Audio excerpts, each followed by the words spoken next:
नमस्कार दोस्तों। गांव के लोगों के समस्याओं के ऊपर समस्याएं आती रहती हैं और वो एक समस्या से निकलते हैं तो दूसरी समस्या पैदा हो जाती है। पहली बात तो पढ़ना लिखना मुश्किल हो जाता है और जब पढ़ाई लिखाई करके जब युवक तैयार होता है, नौजवान पढ़ाई लिखाई करके तैयार होता है, नौकरी की कोशिश करता है, तो वहाँ भी काफ़ी सुविधाओं के अभाव में वो पिछड़ जाता है और नौकरी नहीं लग पाती। ऐसी स्थिति में गांव के लोगों को क्या करना चाहिए, आज इस विषय पर बात करेंगे। दोस्तों, गांव के लोग यदि गांव में कोई नया बिजनेस कर लेते हैं, यानी पहली बार जो बिजनेस करते हैं उसको अपन नया बोलते हैं, तो जो बिजनेस आप पहली बार करेंगे वो आपके लिए न्यू बिजनेस हो गया। यदि इन चार में से कोई भी एक बिजनेस आप यदि कर लेते हैं तो लोग कहते हैं कि बिजनेस गांव में चलता नहीं। मैं कहूँगा गांव में बिजनेस चलता ही नहीं, दौड़ेगा दोस्तों। इसलिए मैं कहना चाहूँगा आपको गांव में कोई न कोई इन चार में से एक बिजनेस कर लेना चाहिए। परदेश क्यों जाना चाहते हो आप? समस्याएं एक नहीं, हजारों समस्याएं होती हैं परदेश में। पहली बात, नौकरी मिलनी बहुत मुश्किल हो जाती है परदेश में। दूसरी बात, रहने और खाने की समस्या आ जाती है।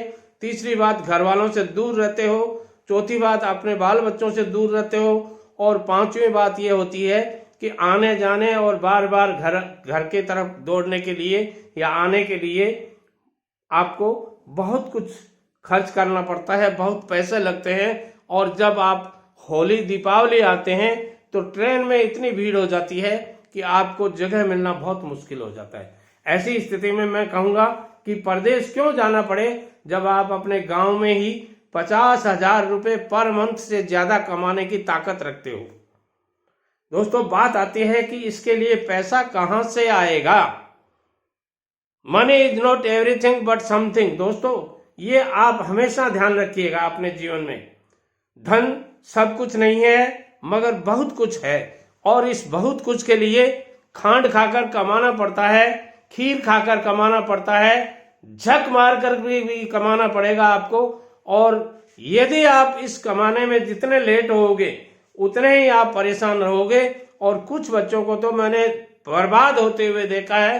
वो 30 से 40 साल की उम्र तक आते आते कोई बिजनेस नहीं कर पाते हैं, और जब बिजनेस नहीं कर पाते, सर्विस लग नहीं पाती है, 40 की एज पार कर लेते हैं, तब उनके पास समझ में आती है कि अब करें तो क्या करें।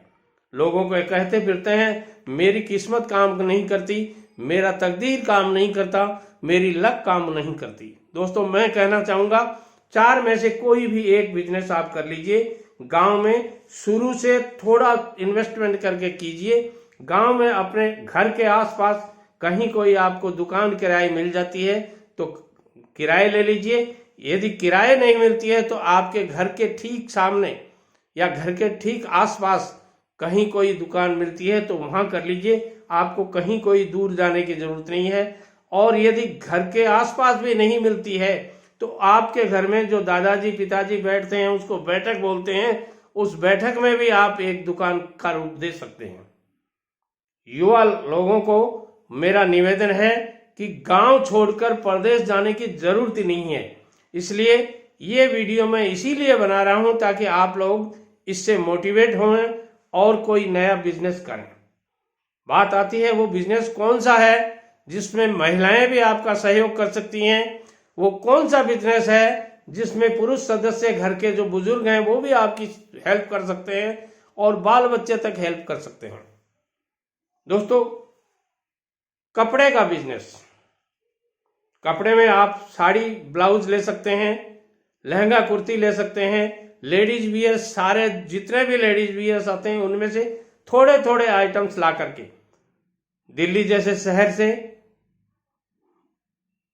अहमदाबाद जैसे शहर से, सूरत जैसे शहर से आप इनको खरीद करके ला सकते हैं।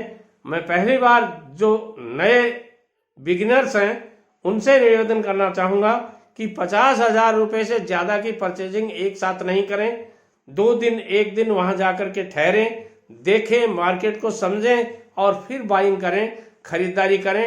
यदि जो आदमी अच्छा खरीदार नहीं हो सकता वो अच्छा सेलर नहीं बन सकता।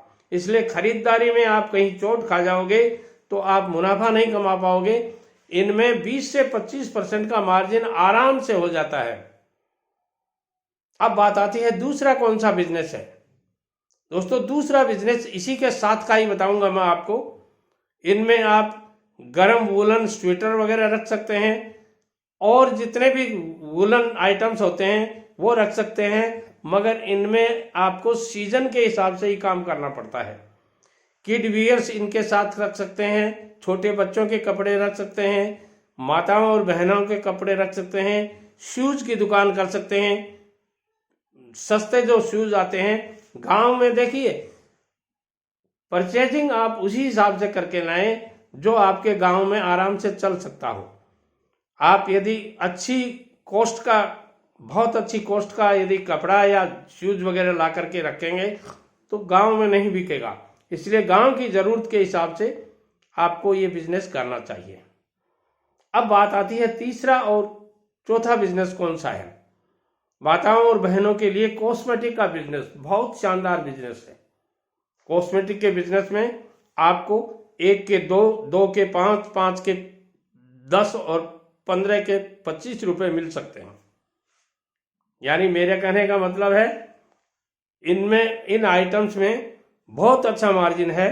माताएं बहनें इस बिजनेस को घर बैठे कर सकती हैं। गांव में आपको कहीं कोई दुकान मिलती हो तो वहां कर सकते हैं, और इसके साथ साथ फेरी देकर भी कुछ लोग ये बिजनेस करते हैं। अब आप कौन सी कैटेगरी में आते हैं, कितना आपके पास इन्वेस्टमेंट है, उसके हिसाब से इनमें से कोई भी एक बिजनेस कर लीजिए। चौथा जो बिजनेस है वो है आर्टिफिशियल ज्वेलरी का। इसमें भी अच्छा मार्जिन है, आप इसको भी कर सकते हैं और अपना नहीं, अपने पूरे परिवार का पेट पालन घर में बैठे हुए, अपने माँ बाप के पास में बैठे हुए 1-2 लाख रुपए लगा करके ये बिजनेस कर सकते हैं। और धीरे धीरे जब आपका बिजनेस बढ़ जाए तो शहर में जा करके भी आप दुकान कर सकते हैं, या गांव में आपकी अच्छी चलती हो तो एक ही जगह ये 3-4 टाइप की दुकानें करके आप अच्छा पैसा कमा सकते हैं।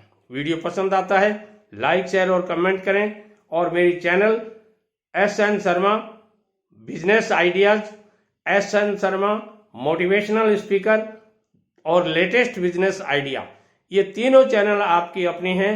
इन चैनल पर जो भी वीडियो आपको पसंद आता है उनके हिसाब से, जिस बिजनेस में आप फिट बैठते हैं, जहां आपका एजुकेशन फिट बैठता है, जहां आपका नॉलेज फिट बैठता है, वो बिजनेस कीजिए और देश के विकास में भागीदारी निभाइए। मिलते हैं अगले वीडियो में, तब तक के लिए नमस्कार।